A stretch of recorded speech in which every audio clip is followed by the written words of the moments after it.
E5 TV news కు స్వాగతం. ముందుగా హెడ్లైన్స్. కోలకత్తా ఘటన భయానకం. రాష్ట్రపతి తొలి స్పందన.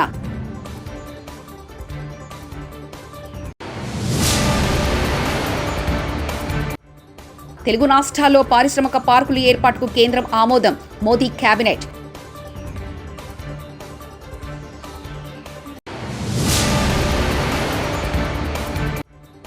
హైదరాబాద్కు బయలుదేరిన ఎమ్మెల్సీ కవిత.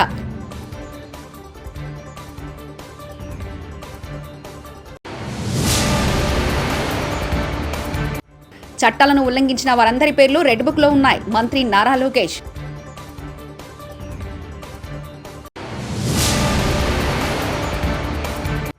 లక్కవరం అందాలను తిలకించిన తెలంగాణ గవర్నర్.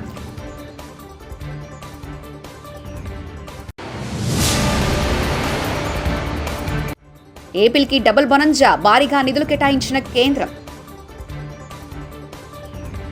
కోలకత్తాలో ట్రైనీ డాక్టర్ హత్యాచార ఘటనపై రాష్ట్రపతి ద్రౌపది ముర్ము తొలిసారి స్పందించారు. ఈ ఘటన తనను తీవ్రంగా ఆవేదనను, భయాన్ని కలిగించిందన్నారు. ఇక జరిగింది చాలు అని పీటీఐ వార్తా సంస్థతో మాట్లాడుతూ చెప్పారు. మహిళలపై జరుగుతున్న నేరాలను ఇకనైనా అడ్డుకట్టవేలని అన్నారు. అక్కా చెల్లెలు, కుమార్తెలు ఇలాంటి అఘాయిత్యాలకు గురికావడాన్ని ఏ నాగరిక సమాజం అనుమతించదని ఆమె చెప్పారు. ప్రధాని నరేంద్ర మోదీ సారథ్యంలోని కేంద్ర కేబినెట్ బుధవారం న్యూఢిల్లీలో సమావేశమైంది. ఈ సందర్భంగా పలు కీలక నిర్ణయాలు తీసుకుంది. 25,000 కోట్లతో ఆంధ్ర, తెలంగాణ, బీహార్, పంజాబ్, యూపీ, కేరళ తదితర రాష్ట్రాల్లో 12 పారిశ్రామిక పార్కుల ఏర్పాటుకు ఆమోదం తెలిపింది. అందుకోసం 25,000 కోట్ల ప్యాకేజీ కేటాయించేందుకు ఆమోదముద్ర వేసింది. తద్వారా ఆయా రాష్ట్రాల్లో పారిశ్రామిక వృద్ధి, ఆర్థిక అభివృద్ధి గణనీయంగా పెరుగుతుందని కేంద్రం ఆశాభావాన్ని వ్యక్తం చేసింది. దేశంలో ప్రకంపనలు సృష్టించిన ఢిల్లీ మద్యం కుంభకోణం కేసులో ఆరోపణలు ఎదుర్కొంటూ అరెస్టైన ఎమ్మెల్సీ కవిత 5 నెలల తర్వాత బెయిల్పై విడుదలయ్యారు. ఢిల్లీ లిక్కర్ కుంభకోణంలో కవిత పేరు బయటకు రావడం మొదలు ఆమె బెయిల్పై తిహార్ జైలు నుంచి విడుదల వరకు ప్రతి విషయంలో రాజకీయం కనిపించింది.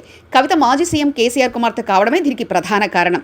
కవిత అరెస్టు మొదలు బెయిల్పై విడుదల వరకు కాంగ్రెస్, బీజేపీ మధ్య మాటల యుద్ధం కొనసాగుతూ వచ్చింది. తెలంగాణ అసెంబ్లీ ఎన్నికల మొదలు లోక్సభ ఎన్నికల వరకు కవిత అంశం చర్చకు వస్తూనే ఉంది. ఢిల్లీ లిక్కర్ స్కామ్ దర్యాప్తును కేంద్ర దర్యాప్తు సంస్థ సీబీఐ చేపట్టడంతో కాంగ్రెస్ బీజేపీని టార్గెట్ చేసింది. బీఆర్ఎస్తో లోపకాయరి పొత్తు కారణంగానే కవితను అరెస్ట్ చేయడం లేదని, లిక్కర్ స్కామ్లో కవితను కేంద్ర ప్రభుత్వం కాపాడుతుందని హస్తం పార్టీ ప్రచారం చేసింది. ఢిల్లీ మద్యం కేసులో బెయిల్ పొందిన బారాస ఎమ్మెల్సీ కవిత హైదరాబాద్కు బయలుదేరారు. కుటుంబ సభ్యులు, బారాస నేతలతో కలిసి ఆమె ప్రత్యేక విమానంలో హైదరాబాద్ రానున్నారు. సాయంత్రం 4:30 ఆమె శంషాబాద్ విమానాశ్రయానికి చేరుకునున్నారు. ఈ నేపథ్యంలో విమానాశ్రయంలో స్వాగతం పలికేందుకు బారాస శ్రేణులు సిద్ధమయ్యారు.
చట్టాలను ఉల్లంఘించి ప్రజలను ఇబ్బందులకు గురిచేసిన వారందరి పేర్లు రెడ్ బుక్ లో ఉన్నాయని మంత్రి నారా లోకేష్ తెలిపారు.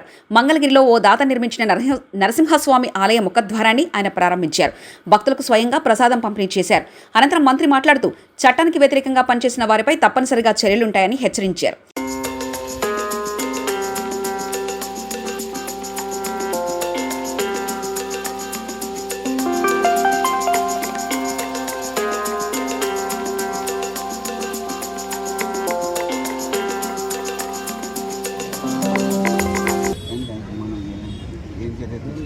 మొత్తం రిపోర్ట్ రాని డిస్కషన్ ఇప్పుడే కదండి బయటపడుతుంది.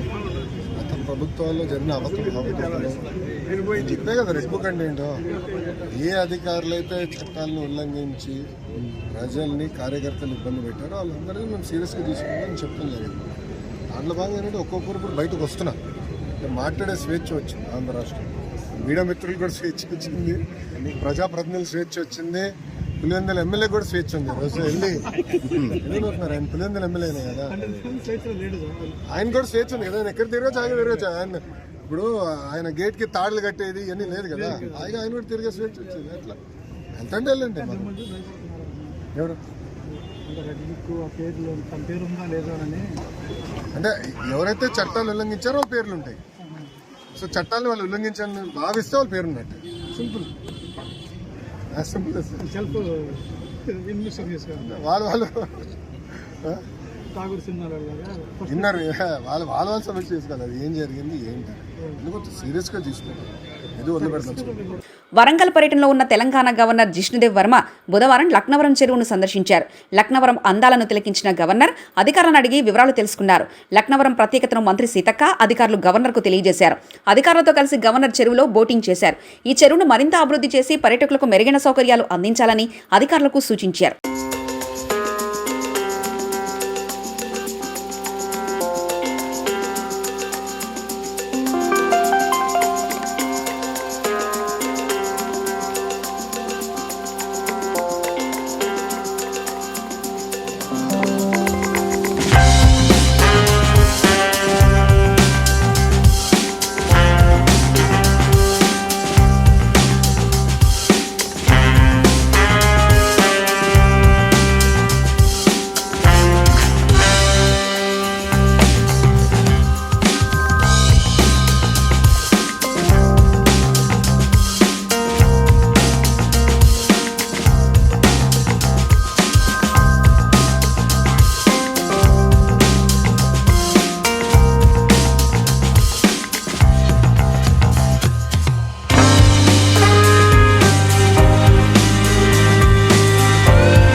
ఆంధ్రప్రదేశ్ రాష్ట్రానికి డబుల్ బోనంజా రాష్ట్రానికి భారీగా నిధులు కేటాయించింది కేంద్ర ప్రభుత్వం.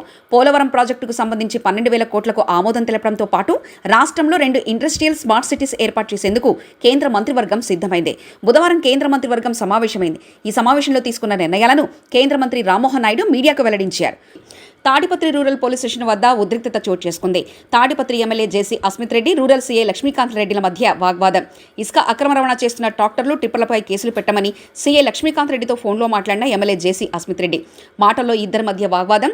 వైసీపీ సీఐ డౌన్ డౌన్ అంటూ రూరల్ పోలీస్ స్టేషన్ వద్ద ఎమ్మెల్యే జేసీ అస్మిత్ రెడ్డి, టీడీపీ నాయకులు నినాదాలు చేశారు. రూరల్ సీఐ లక్ష్మీకాంత్ రెడ్డి వచ్చి క్షమాపణ చెప్పేంత వరకు నిరసన విరమించేది లేదంటున్నారు కార్యకర్తలు.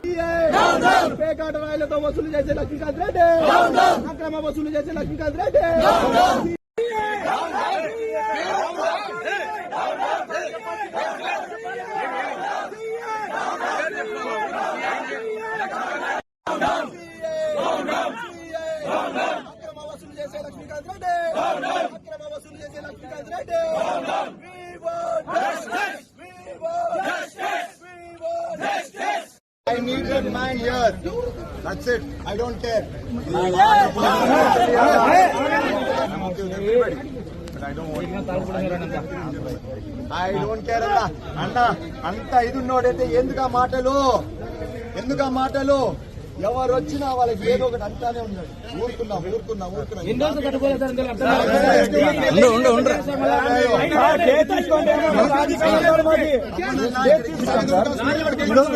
అప్పచెప్పినాం మీకు. నిన్న 2 ట్రాక్టర్లు 2 లారీలు మేము అప్పచెప్పినాం మీకు. మీరు చేయాల్సిన డ్యూటీ మేము చేస్తా ఉంటే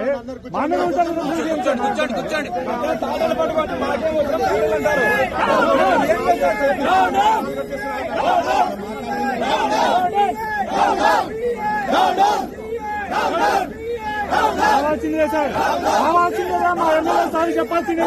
చెప్పాలి ఇప్పుడు కూడా మాట్లాడారు. రావాల్సిందే మా ఎమ్మెల్యే గారు సార్ చెప్పాల్సిందే.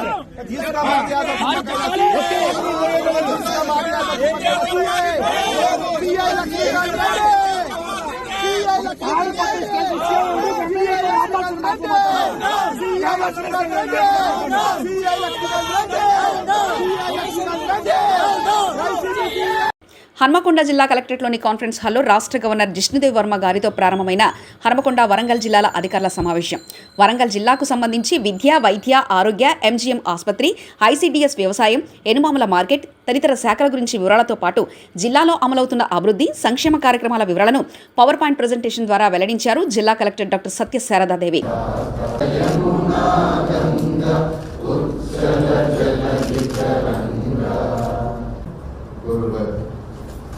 గవర్నర్ గారికి ఇన్ఛార్జ్ మంత్రులు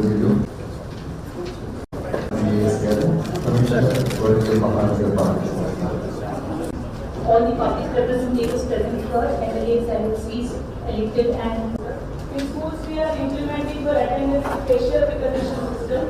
Midday meal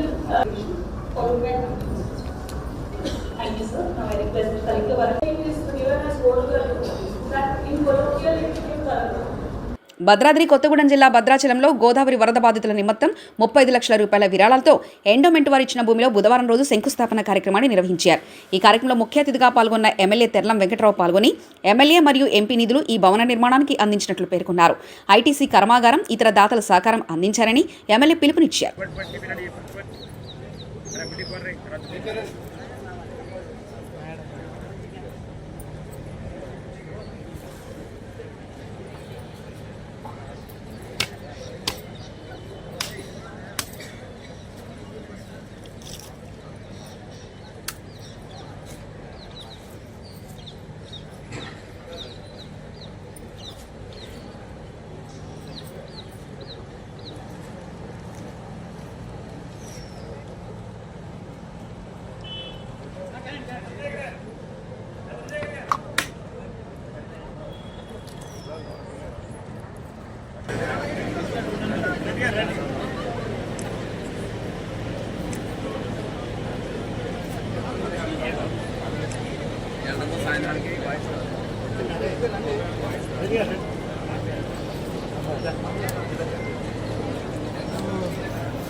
రూట్ ఎక్కడ వచ్చినా కూడా ఆ రూట్ ఎక్కడ వచ్చినా కూడా మంచిగా రూట్ ఎక్కడ వచ్చినా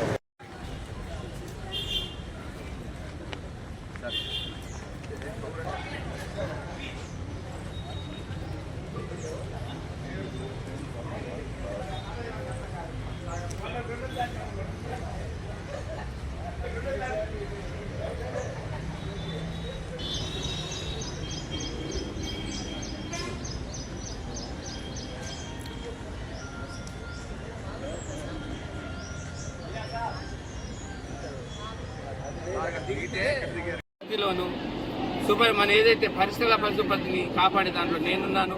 వాళ్ళ సహాయ సహకారాలు కావాలి. ఏదైతే మంచి జరుగుతుందో. కోలకత్తా ఘటన భయానకం, రాష్ట్రపతి తొలి స్పందన.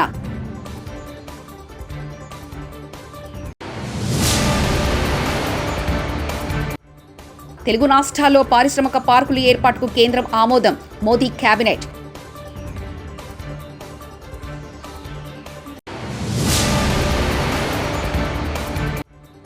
హైదరాబాద్కు బయలుదేరిన ఎమ్మెల్సీ కవిత.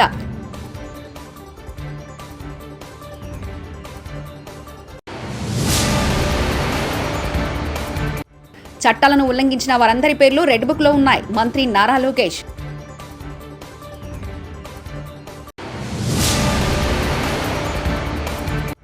లక్కవరం అందాలను తిలకించిన తెలంగాణ గవర్నర్.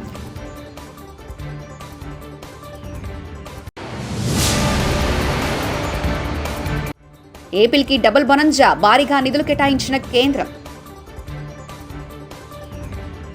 ఇవి బులెటిన్ విశేషాలు. చూస్తూనే ఉండండి E5 టీవీ న్యూస్.